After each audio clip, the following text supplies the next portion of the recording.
momento, convido todos a ofertar lá atrás. Enquanto isso, a gente canta uma última vez, tá bom? Que viemos. E aqui viemos te adorar, ó Cristo, e proclamar o teu poder. Nos levantamos para o teu louvor, Senhor Jesus, Rei Salvador. E aqui viemos por amor, ó Cristo, aceita a nossa adoração, que a nossa vida no altar de Deus confirme a nossa adoração.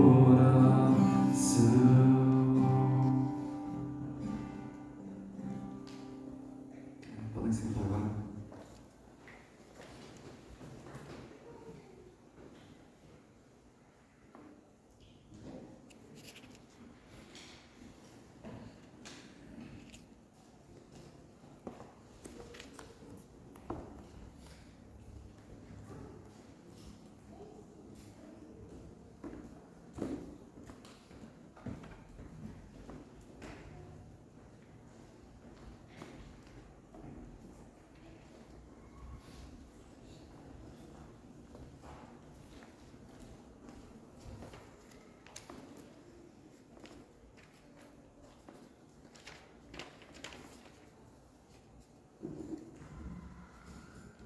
Bom, peço que vocês abram a palavra de Deus agora no primeiro livro dos Reis, capítulo 17. Vamos ler no versículo 1. Um deles aqui está 6, mas a gente vai ler o 7º também, tá? Do 1 ao 7. Incluir o 7º também. Ele é importante para a nossa exposição de hoje. Primeiro livro dos Reis, capítulo 17, do versículo 1 até o 7º. Assim diz a palavra de Deus. Ora, Elias de Tisbe, em Gileade, disse a Acabe: juro pelo nome do Senhor, o Deus de Israel, a quem sirvo, que não cairá orvalho nem chuva nos anos seguintes, exceto mediante a minha palavra. Depois disso, a palavra do Senhor veio a Elias: saia daqui, vai para o leste e esconda-se perto do riacho de Querite, a leste do Jordão. Você beberá do riacho, e dei ordem aos corvos para o alimentarem lá. E ele fez o que o Senhor lhe tinha dito. Foi para o riacho de Querite, a leste do Jordão, e ficou lá. Os corvos lhe traziam pão e carne de manhã e de tarde, e ele bebia a água do riacho. Algum tempo depois, o riacho secou por falta de chuva. Então a palavra do... até aqui. Secou-se por falta de chuva. Vamos orar? Senhor, nesta hora nós invocamos a Deus em Teu nome, pedindo que o Senhor nos ilumine,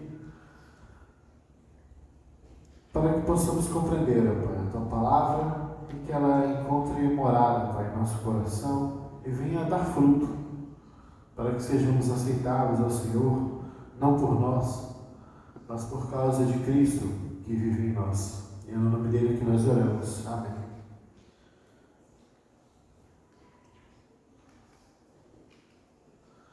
Você saberia definir o que é um profeta? Você tem uma ideia? Se alguém te perguntasse o que é um profeta, ou quando alguém fala que outra pessoa é profeta, o que é que elas têm em mente? Por exemplo, a definição popular de profeta é aquele que adivinha o futuro, ou aquele que funda uma nova religião, né? Geralmente, no senso comum, a gente pensa em profecia e profeta, pensa em alguém que adivinha o futuro, que fala o que vai acontecer, né? Um adivinho, um premonitor, né? Seria uma espécie de profeta, como Nostradamus, um profeta popular, místico, da Idade Média, bastante conhecido em nosso meio. Esse é o tipo de profeta que a maioria das pessoas ou profeta no sentido de um fundador de uma religião. Fundadores de religiões geralmente são chamados de profetas, né? O Muhammad é considerado profeta do islamismo, de alguma maneira Buda do budismo, né? Bahá'u'lláh da fé Bahá'í, e por aí vai. Moisés do judaísmo, ou seja, religiões são fundadas por profetas, né?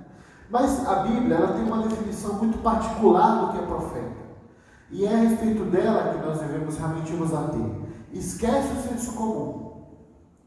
Não é ele que define o que é que, por exemplo, a palavra de Deus fala quando se refere a profeta. A definição bíblica é aquele que é chamado para falar. A principal função do profeta não é adivinhar futuro. Os profetas bíblicos não são adivinhos do futuro.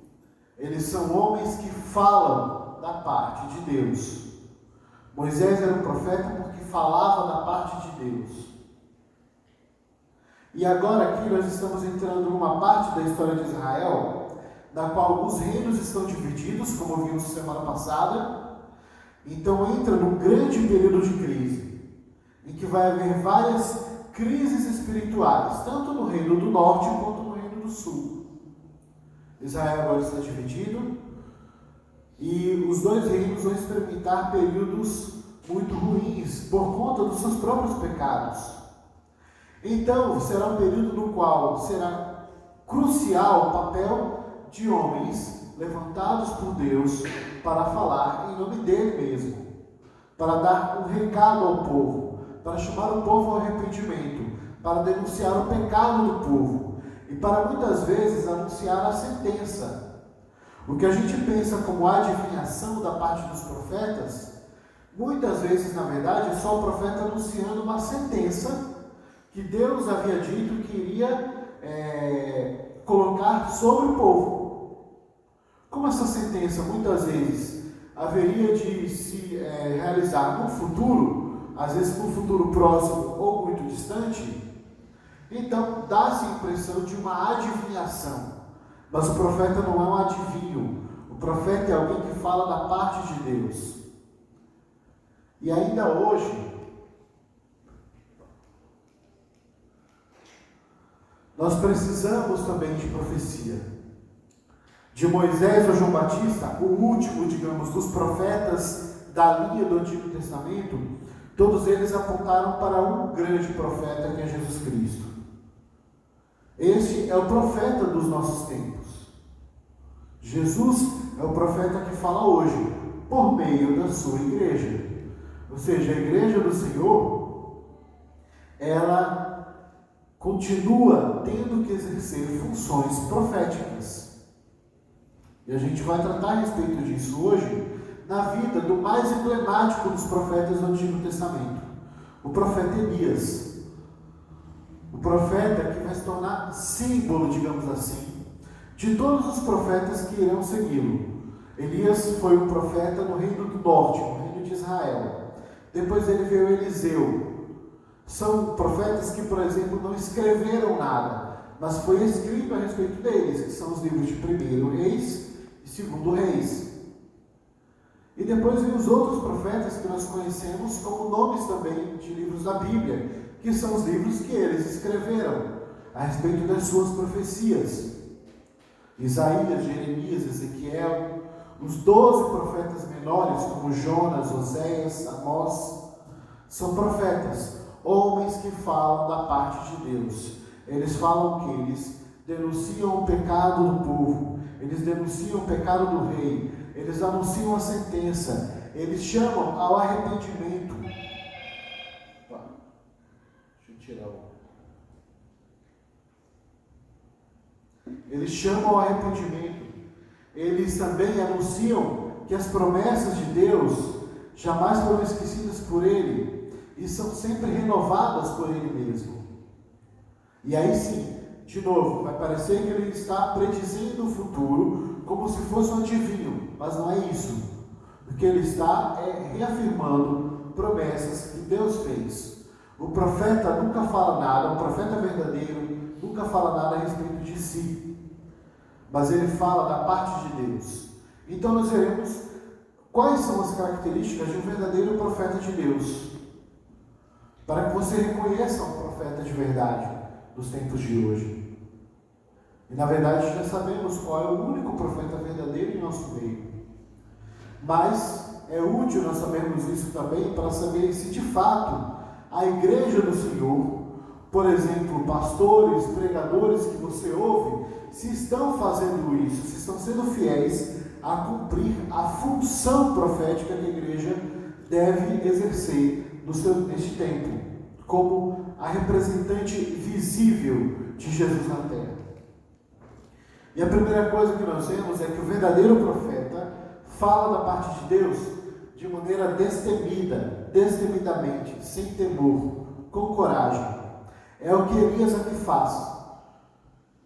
Elias, ele anuncia confrontando o rei Acabe. O rei Acabe era o homem mais poderoso do reino do norte, do reino de Israel. Talvez não mais poderoso do que a sua esposa, Jezabel. Porque Jezabel era uma princesa fenícia, princesa da cidade de Tiro, muito famosa, com quem Acabe contrai casamento, numa espécie de aliança do seu pai com o rei de Tiro, e Jezabel exerce uma grande influência sobre o reino de Acabe, uma grande influência sobre as decisões que Acabe toma. E Elias não quer saber se Acabe é poderoso o suficiente para colocar Elias na cadeia ou matar mesmo o profeta. Ele fala de maneira destemida, ele confronta. É assim que, por exemplo, o nosso texto começa. Ele começa dizendo, de maneira muito firme, a Acabe: juro pelo nome do Senhor, o Deus de Israel, a quem sirvo, que não cairá orvalho nem chuva nos anos seguintes, exceto mediante a minha palavra. O profeta verdadeiro, sabendo que ele fala da parte de Deus, ele então não teme homens. Não teme, não importa qual é a posição, ele fala a verdade. A verdade precisa ser dita, inclusive para a salvação. Quando ele está falando isso a Acabe, está chamando Acabe ao que? O arrependimento. Para que ele perceba que o modo como ele estava governando estava trazendo ruína para o reino do norte. Deus havia de fato dividido o povo, mas continuava a cuidar do seu povo. Porque as suas promessas ainda estavam de pé. Mas ele também, ao cuidar, ele corrige. E aí ele manda profetas para corrigir o povo. O profeta, ele fala da parte do Senhor, porque ele fala aquilo que ele ouve o Senhor. Ele não fala de outra fonte, nem dele mesmo. Isto que ele acabou de falar para Acabe não é uma ideia dele, mas foi uma determinação de Deus. Por que razão? Acabe contrai casamento com Jezabel. Jezabel é fenícia, e ela, como todos os fenícios, é uma adoradora de Baal e Azerá, os dois principais deuses da religião fenícia, da religião cananeia. E o que Jezabel faz, que era uma grande devota de Baal e de Azerá, é trazer o culto de Baal para Israel. Israel, depois que se separa de Judá, fica sem acesso ao templo, por conta do seu próprio rei, Jeroboão. Quando Jeroboão, o primeiro rei do norte, ele assume, ele decide meio que proibir o povo e substituir o templo de Jerusalém por um templo agora em Betel, numa cidade do reino do norte. Para quê? Para evitar que o povo fosse até Jerusalém e começasse a preferir viver no reino de Judá. A ideia de Jeroboão foi muito parecida com a ideia que os governantes do bloco socialista da Alemanha Oriental tiveram ao fazer o muro em Berlim. Por que eles fizeram o muro? Para evitar a migração de Alemanhas Orientais para a Alemanha Ocidental via Berlim Ocidental. Foi basicamente isso que Jeroboão fez, para evitar que o povo fosse ao Reino do Sul, então que ele ficasse ali, cultuando ali a Deus. E para piorar, Jeroboão faz de Deus um bezerro. Para eles, Jeová é um bezerro, o que é absurdo. Então o Reino do Norte já tem muitos fatores complicadores do seu relacionamento para com Deus. E agora, para piorar, o rei e o povo, que já não era muito firme na fé do verdadeiro Deus de Abraão, agora recebe uma influência estrangeira, que é a adoração a Baal, que pega muito rápido entre os israelitas. E Jezabel então consegue converter muita gente ao baalismo. E esse é o problema. Por quê? Porque a idolatria nunca vem só. A idolatria ela vem acompanhada de vários outros fatores. Os reis idólatras, que o primeiro e o segundo livro dos reis e os livros das crônicas relatam, tanto do Reino do Norte quanto do Sul, não eram apenas homens idólatras, mas eram homens maus governantes. Eles governavam mal. Eles geralmente fustigavam o povo, maltratavam o povo, mesmo em períodos de prosperidade, como foi o caso do pai de Acabe, Omri. Então esse é o contexto no qual Elias está anunciando um presságio, um mau agouro que vem da parte de Deus, mas que é uma sentença contra Acabe. Por quê? Porque o profeta tem que falar decididamente. E falar decididamente, por exemplo, é necessário para você falar coisas ruins. Para você falar aquilo que é verdade. E a verdade nem sempre agrada. A verdade às vezes machuca. Precisamos, por exemplo, de profetas verdadeiros na nossa vida. Jesus, por exemplo, é o verdadeiro profeta que confrontava as autoridades. Ele chegava diante dos fariseus, dos saduceus, de homens poderosos que poderiam, e no final da vida de Jesus, por causa do próprio plano de salvação de Jesus, eles conseguem prender e crucificar Jesus, mas o fato é que isso não era motivo para Jesus temê-los, mas ele mesmo confrontava aquelas autoridades religiosas e políticas com a verdade. Jesus, então, é o verdadeiro profeta para o qual tanto Elias quanto os demais profetas apontam. E este Espírito de Jesus, de fato, deve estar na igreja. Deve estar na igreja por quê? Porque precisamos também de profetas verdadeiros na nossa vida, que nos confronte quanto ao nosso pecado. No Nordeste, a gente tem muito uma expressão popular de que certos homens têm amigos de mesa de bar, amigos para horas boas, felizes, amigos na hora de quando está tudo bem, e que só falam que tudo que a gente faz está certo, nunca tem uma palavra de confrontação. E essas pessoas, por exemplo, que nunca nos confrontam no nosso erro, também provavelmente não estarão no dia da nossa aflição, muitas vezes causada por erros que nós cometemos, mas que nós não fomos aconselhados antes. É bem-aventurado aquele que tem alguém que possa colocar a mão no teu ombro e dizer: opa, do jeito que você está fazendo, está errado.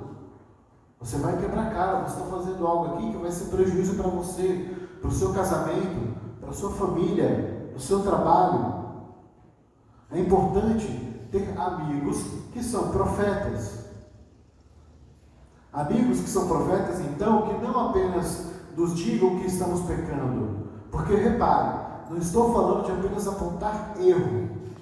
A Bíblia não trata apenas de mero erro. A Bíblia trata de pecado. Pecado é porque o erro não apenas prejudica a nós e ao nosso contexto, mas ele também é uma ofensa a Deus. Assim, o profeta verdadeiro na nossa vida é alguém que chega para nós e fala da parte de Deus.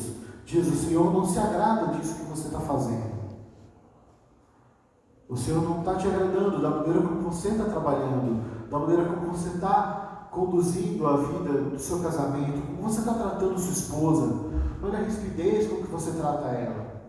Olha a desatenção para com ela. Olha a maneira como você tem tratado seus filhos, impaciência. Percebe? Isso é fundamental, irmãos, não é ruim. Nós precisamos de pessoas chatas na nossa vida.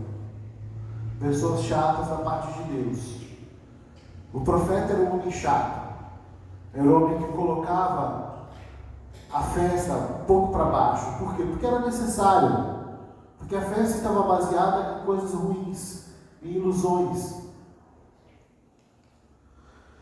E a pregação da palavra de Deus, hoje, é a principal maneira pela qual a igreja atua profeticamente, proclamando a palavra de Deus. Seja no domingo, agora, neste momento, seja no momento em que você abre a palavra de Deus para alguém que você conhece, mas que não conhece o Evangelho. Ou para alguém que conhece o Evangelho, mas precisa ser orientada.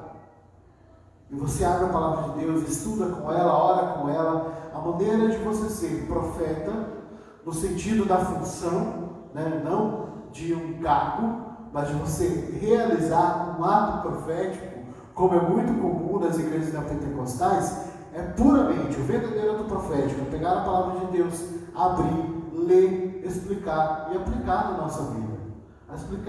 Aplicar na vida de alguém. O verdadeiro profeta, portanto, fala sem temor. Não importa quem seja, ele confronta, porque sabe que é necessário. O profeta verdadeiro também, ele vive segundo o que Deus fala. Ou seja, ele procura resolver o problema da incoerência, que é um dos problemas mais fortes e mais sensíveis do nosso tempo. Porque os tempos pós-modernos, digamos assim, em que há uma grande relativização do que é verdadeiro, do que é bom, do que é mal, do que é falso, meio que cada um tem o seu próprio juízo. Nesse contexto, é fundamental ter coerência entre ação e discurso. E é o que Elias faz. Porque Elias crê naquilo que prega. O exemplo disso é que logo depois, em que ele fala essas coisas para Acabe, Deus fala para ele, dá uma ordem. Por que razão? Porque ele sabe que Jezabel havia acabado de exterminar praticamente todos os profetas de Israel. Elias não era o único profeta, não era o único homem que falava da parte de Deus.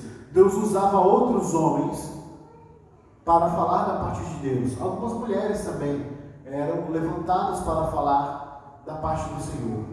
Mas o que Jezabel faz é pegar essas pessoas que eram fiéis, estes homens que eram fiéis a Deus, e que não haviam se dobrado diante da adoração ao Deus Baal, e exterminá-los. Ela resolve exterminá-los. Então o que é que Deus faz? Dá uma ordem para Elias: Elias, fuja para salvar a tua própria vida. Fique escondido numa ravina, num penhasco, no ribeiro, no riacho de Querite.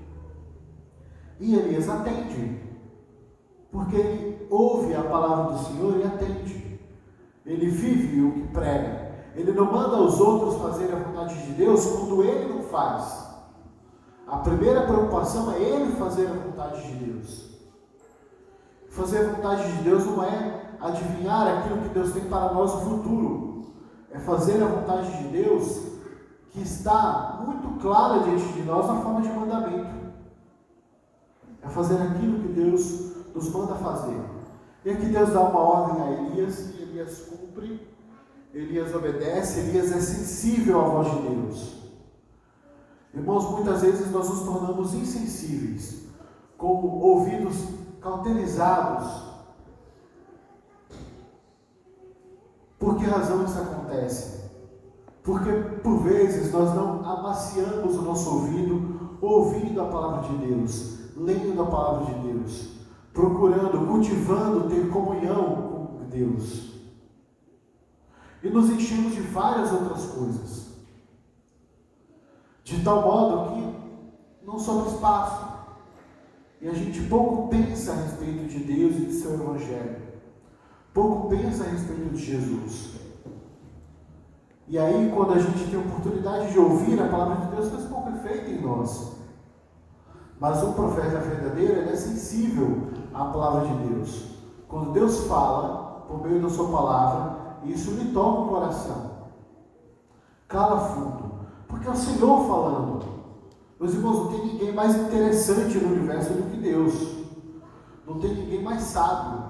Ninguém que seja mais desejoso ouvir. Se você gosta de boas conversas, de bom assunto, de conversar com pessoas sobre coisas legais, Então você deveria conhecer ao Senhor, porque não tem ninguém mais interessante do que o Criador do céu e da terra. Não tem. Qualquer outra coisa perto de Deus é chato. Elias era sensível à palavra de Deus. E ele também aqui aponta para Jesus. Porque Jesus era um profeta que pregava com autoridade. Ele não era como os outros. Por quê? Porque ele viveu, e aí sim, perfeitamente segundo o que pregou. Ou melhor, segundo a lei que ele mesmo criou. Ele é o autor da lei, Jesus.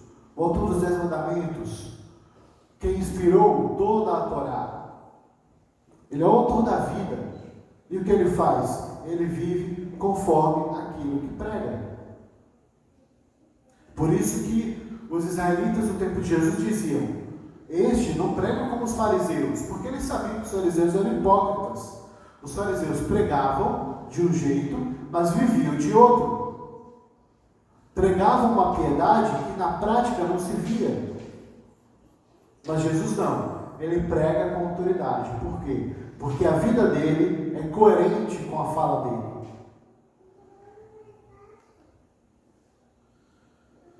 Para que possamos, ali está errado, né? Para que possamos ser profetas na vida de alguém, é fundamental que a gente faça o quê? Que a gente tire a trava do nosso olho. Que a palavra de Deus primeiro se aplique em nós. Para que a nossa primeira preocupação não seja apontar o erro alheio. É verdade que precisamos ter e ser profetas na vida dos outros. Mas é necessário, antes de tudo, que a gente deseje que a nossa vida esteja em conformidade com a palavra de Deus. É por isso que o Senhor Jesus diz: antes que você aponte o cisco do olho e tente tirar o cisco do olho do teu irmão, tire a trave do teu olho primeiro. Aí você poderá ver bem o cisco do olho do teu irmão. É necessário, então, cuidarmos de nós primeiro, assim como num avião que fica despressurizado. Primeiro você coloca a máscara de oxigênio em você, para você poder, de fato, ter condições de colocar em alguém que precisa de auxílio. Assim também é com relação a exercer uma função profética, de falar da parte de Deus. Assim também é no tratamento do pecado em nosso meio. Devemos confessar os pecados uns aos outros, devemos nos tratar, nos aconselharmos uns com os outros, mediante a palavra de Deus. Mas antes de tudo, antes de eu me pôr como conselheiro, de eu me pôr como alguém que confronta, eu sou primeiro alguém que é sensível à palavra de Deus, para que ela se aplique em mim primeiro. Assim também a própria igreja. A igreja é chamada a denunciar os pecados públicos. Todos eles, não só alguns, tá? Todos os pecados públicos. A igreja brasileira costuma denunciar alguns, os preferidos dela, e outros ela simplesmente deixa passar. Mas mesmo para fazer isso, é necessário que a própria igreja tenha um testemunho íntegro, senão não valerá de nada aquilo que ela fala. E hoje em dia, irmãos, como é necessário sermos igreja séria, sermos igreja com testemunho íntegro e ilibado diante das pessoas, porque há um grande descrédito sobre o ser evangélico na sociedade brasileira como um todo, o que é ruim, não contribui para a pregação do evangelho, que é a nossa missão. Por último, o verdadeiro profeta tem sua palavra cumprida, que é o versículo 7 que inclui. Porque até o 6, o que a gente vê? O relato de como Elias confronta Acabe com toda a coragem que lhe é necessária, sabendo que poderia morrer, mas não importa as consequências. Eu falo da parte do Senhor e preciso ser ouvido. E aí depois o Senhor lhe dá uma ordem para ser cuidado pela própria natureza, demonstrando que Deus é o verdadeiro Criador e detentor, Senhor dos poderes naturais. Por que razão? Porque Baal era o deus do clima, era o deus do trovão. É por isso que a pena indicada para o reino do norte e para Acabe era uma seca, que era uma demonstração da parte de Deus para eles, não não para Baal, Baal não existia. Mas para o povo de Israel, que era um povo monólatra. O que é um monólatra? Monólatra é diferente de monoteísta.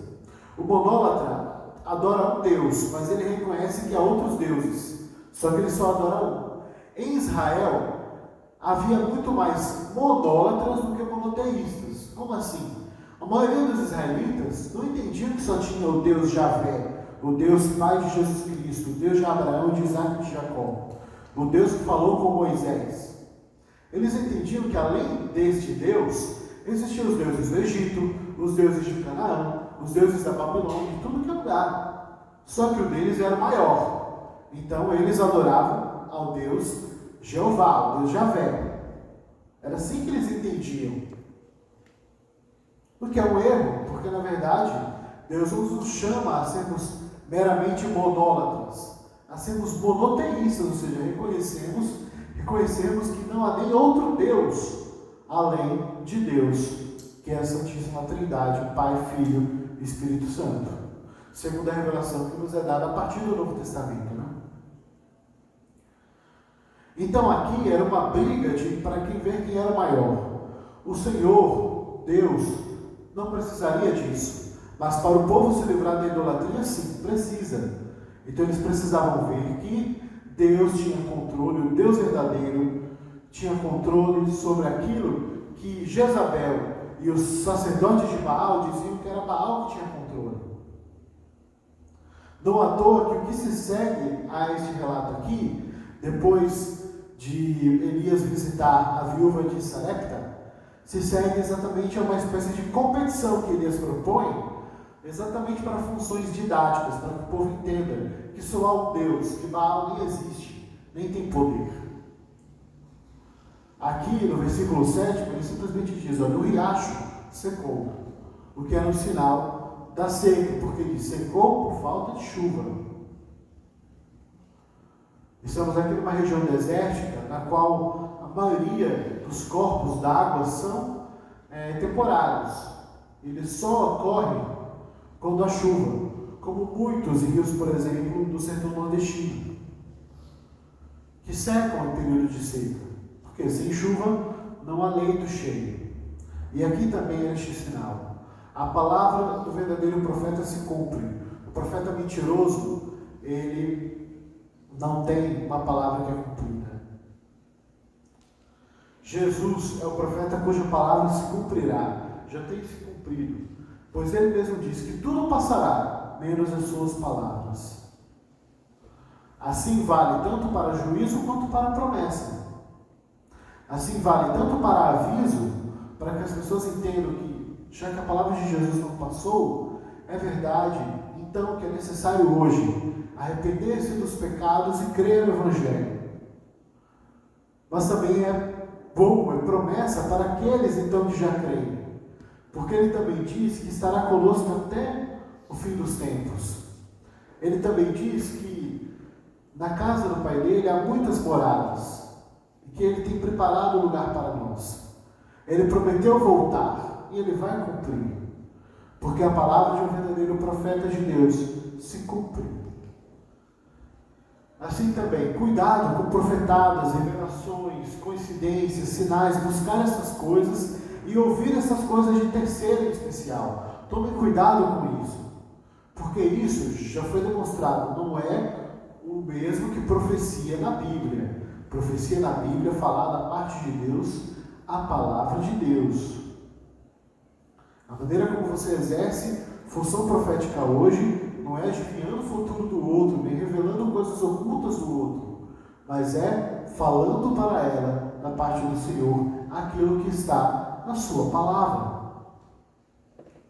Cuidado então com essas questões, porque isso pode denunciar um coração nosso supersticioso e idólatra, que só vive segundo essas circunstâncias.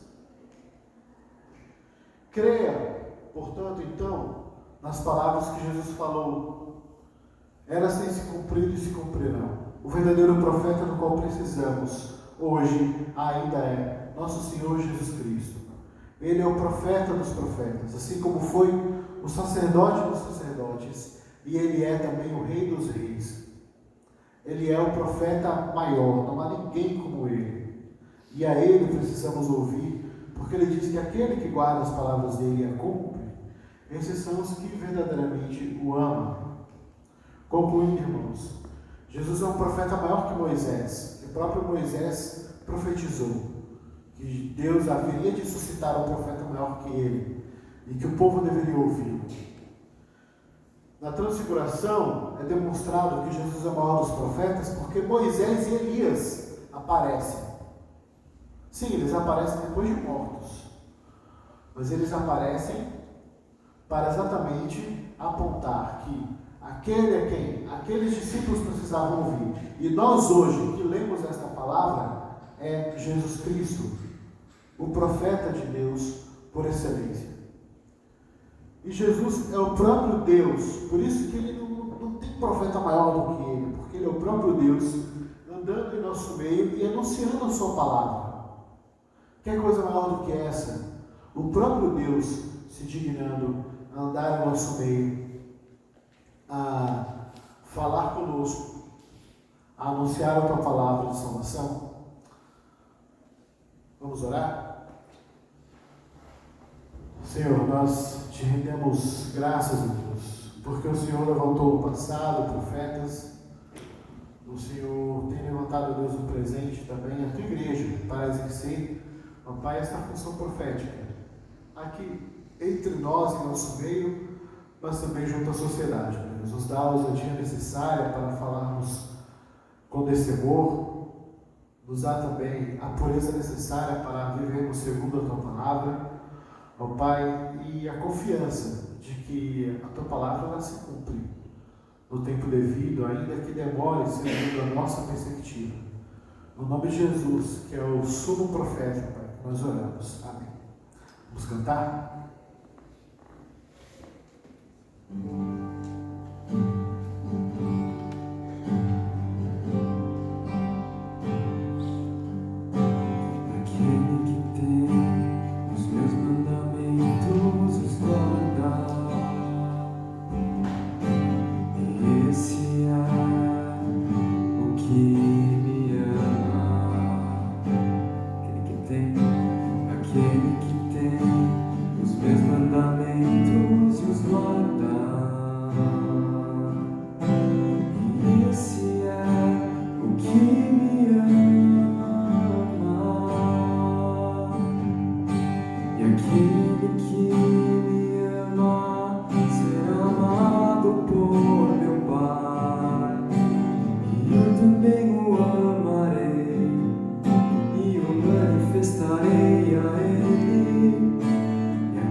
Colocamos de pé, vamos fazer a oração que o nosso Pai nos ensinou. Pai nosso que estás nos céus, santificado seja o teu nome. Venha o teu reino, seja feita a tua vontade, assim na terra como no céu. Dá-nos hoje o nosso pão de cada dia. Perdoa as nossas dívidas, assim como perdoamos aos nossos devedores. Não nos deixes cair em tentação, mas livra-nos do mal. Porque teu reino, poder e a glória, para sempre. Amém. Bom, só avisos aqui. Dia 28, próximo sábado, né? Nós temos uma reunião 4 da tarde lá na URI, tá bom? Com os jovens de lá. Vai ser importante para a nossa integração, tá bom? Então, como já foi combinado semana passada, estou confirmando. E o culto único dia 5/11, tá bom? Nós teremos um culto único lá no URI também. E a nossa reunião do GT, Significado do Casamento, ficou para dia 11/11, tá bom? O Senhor os abençoe e tenha uma boa semana. Bom dia. Queria avisar para vocês que a gente teremos uma reunião, não digo reunião, uma esclarecimento para unificação, sobre unificação para o Urique. 그것이 오늘 예배 대회가 우리 대회 끝난 후에 이 자리에 같이 모여주시면은 assim vocês quero vir aqui depois do culto da 11 horas da